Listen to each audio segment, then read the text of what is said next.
December is officially upon us, and that means it's time for Bourbinsane Blind Whiskey Advent Calendar. I've been looking forward to this all year, guys. Honestly, I had plans to do this when I started bringing the channel back, and I've been wanting to get into this. This is going to be a lot of fun. For the next 24 days, I'm going to be trying a blind sample every single day. These have all been poured ahead of time to me here. I'm going to do one a day, and it's going to all be about what the whiskey is in the glass. Nose, palate, finish, and honestly, just my honest opinions about it. For my own challenge and my own, I guess, test, I am going to try to name the age, the proof, and distillery if I have any idea at all. This is going to be extremely hard, and I know that. But you know what? I don't really care. I'm just having a good time on the internet. I don't care if I get embarrassed in front of all y'all. So I appreciate each and every one of you joining me for this. If this is obviously the first video of the series, so if you haven't yet, you need to like this video, make sure you're subscribed to the channel, and I'm going to be putting in the question of the day at the end of this video, so stick around to that to find out what it is. Every time you do those three things, and even every time you answer that question, even if you can't catch all the videos, you're going to get entered into a giveaway for a bottle.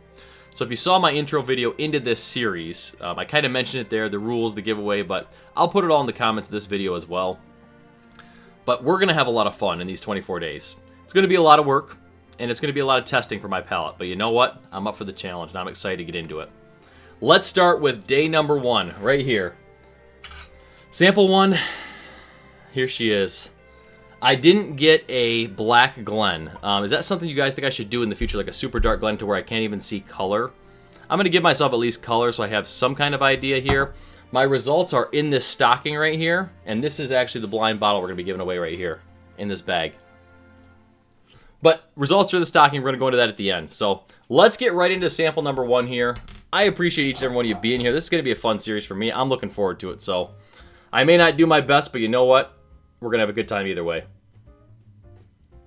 All right. Okay, let's start with the color on this. So honestly, looking at this color, it looks pretty good, honestly. Pretty dark. I'm not just going to go by color. I'm going to do what I would with a normal review. So I don't know how long each of these videos are going to be. We're going to see as the month progresses on, but I'm just going to go through what I would normally do with a blind tasting of my own, and kind of the notes and how I kind of dive into finding distillery, mash bill, that kind of stuff. So color definitely looks like a medium honey color in my glass, so it's not super dark. It does have actually really nice legs in this glass, though. Not sure how well that comes through on the camera, but man, that's a beautiful whiskey. It really is. All right, let's go into nose, guys. Happy holidays. Let's go to the first one. Ooh. That is a nutty boy. Holy cow, a lot of nuttiness. Initial nose, I'm thinking, wow. Yeah, a lot of brown sugar, some honey, and a lot of nuttiness. Immediately off the bat, this seems like either a Heaven Hill nuttiness or Jim Beam nuttiness to me. Hard to distinguish the difference sometimes. Jim Beam, I usually get more of like a honey roasted peanut, or like those Knob Creeks, I get a lot of peanut notes.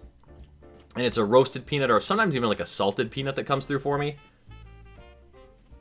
The Heaven Hill profile typically is more like a almond. And that's kind of what this is. This is almost like a candy-coated almond. A lot of sweetness.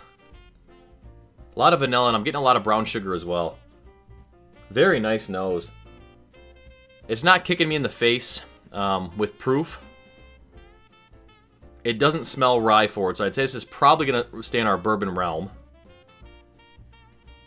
So this is kind of like the progression I take when I'm doing blind tastings. Like I kind of just break things down one at a time. You know, like is this a bourbon, rye, wheated mash bill, scotch, world whiskey? This definitely seems bourbon to me. I'm not getting an extra level of like fruit or finished sweetness, so I don't think it's probably a finished bourbon. Good nose though. Good nose. Let's go into the palate here, guys. Cheers.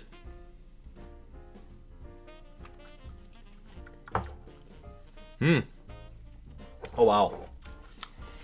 Yeah, that nuttiness, woo, really comes through on the palate. First sip of the day, so kind of was a strong flavor on the palate as far as proof goes. I don't think this is an overproofed bourbon, honestly, though. Or whiskey, I guess. I don't know 100% what it is. it just seems kind of medium finish, not super long. Just one sip. Let's give it another sip here.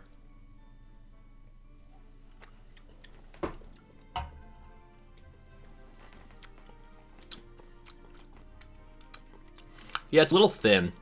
That first sip definitely gave me that proof punch, you know. And I was thinking it might have been higher proof, but this is seeming to fall kind of between the 90 and 100 proof on the palate. Good flavor profile.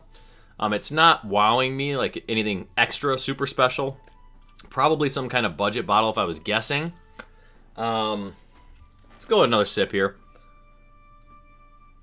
That nose is really holding pretty true to the palate, though. I mean, I'm getting a nice nuttiness still coming through, and I still can't distinguish Distillery necessarily.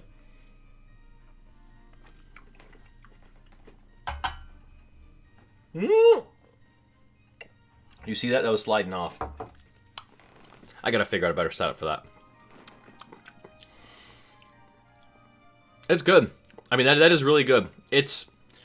I want to say it's leaning more toasted almond to me.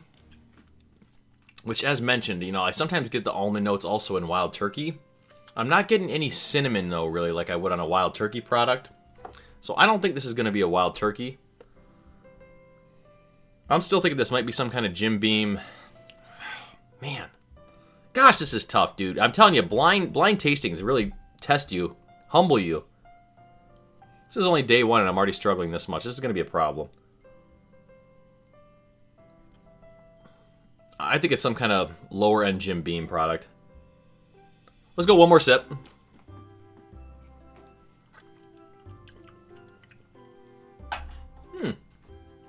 That's better. Yeah. I mean, it's kind of very basic. Easy sipper. Very easy sipper. Nothing wrong with this at all. Tastes good. Still got a little finish going on the tongue actually here, so not bad. I think I'm gonna go age. Oh boy, I think this is a budget kind of entry-level bottle, so I'm gonna say probably 4 years on the age for this one. Proof. I'm gonna go 95 proof on this. I don't know 100%.